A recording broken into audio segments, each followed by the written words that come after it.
স্বামী বিবেকানন্দের ১৬২তম জন্মজয়ন্তী উপলক্ষে খড়গপুরের ৩৪ নম্বর ওয়ার্ড তৃণমূল কংগ্রেসের কাউন্সিলর অপূর্ব ঘোষের উদ্যোগে অনূর্ধ্ব ১৩ ডিউস ক্রিকেট প্রতিযোগিতা আয়োজন করা হয় হেজলি কোঅপারেটিভ সোসাইটির ময়দানে। জয়ী দলকে ট্রফি, খেলোয়াড়দের স্বামী বিবেকানন্দের প্রতিকৃতি তুলে দেওয়া হয়। অপূর্ব ঘোষ বলেন, বাচ্চারা মন দিয়ে খেলাধুলা করুক, এর ফলেই তাদের মন ও শরীর দুটোই ভালোভাবে গঠন হবে। স্বামী বিবেকানন্দ শরীরচর্চার উপর জোর দিয়েছিলেন। আমরা এই আদর্শকে সামনে রেখেই ছোটদের জন্য এই ক্রিকেট টুর্নামেন্টের আয়োজন করছি।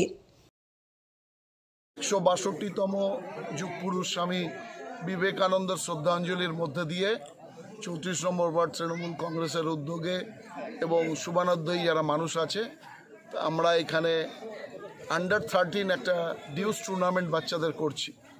আমাদের মূল উদ্দেশ্য হচ্ছে বাচ্চারা যাতে খেলাধুলা করুক, বাচ্চাদের মন এবং শরীর দুটোই ভালোভাবে গঠন হোক। যেটা স্বামীজি বলতেন, শরীরচর্চার মধ্যে দিয়ে মানসিক দীপ্ত হয়, সেইকে লক্ষ্য রেখে স্বামীজির বাণীকে স্মরণ করে সামাজিক অবক্ষয়, সেই সামাজিক অবক্ষয়কে যে আমরা যাতে দূরে সরিয়ে রেখে সমাজকে সুস্থ পরিবেশ দিতে পারি, সেই অঙ্গীকার নিয়ে স্বামীজির আশীর্বাদ নিয়ে আমরা এই কর্মসূচি আজকে গ্রহণ করছি। আমরা বিশ্বাস রাখি যে এই বাংলাই পারবে ভারতবর্ষের যে অসহিষ্ণুতা, সেই অসহিষ্ণুতাকে দূর করবার জন্য।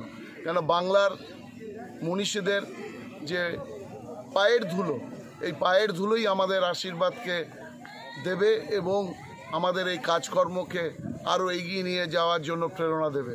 তাই আজকে আমাদের এই বাচ্চাদের ডিউস টুর্নামেন্টের কর্মসূচির মধ্যে দিয়ে তাদের এবং আমাদের এই সমাজে যারা সর্বস্তরের মানুষ এখানে উপস্থিত হয়েছে, তাদের আশীর্বাদ, তারা আমাদের পাশে থাকলে এই ছোট্ট ছোট্ট উদীয়মান প্লেয়াররা একদিন বাংলা থেকে গিয়ে ভারতবর্ষকে পৃথিবীর মতন একটি জায়গায় দাঁড় করাবে। এই বিশ্বাস নিয়ে আমাদের আজকে কর্মসূচি।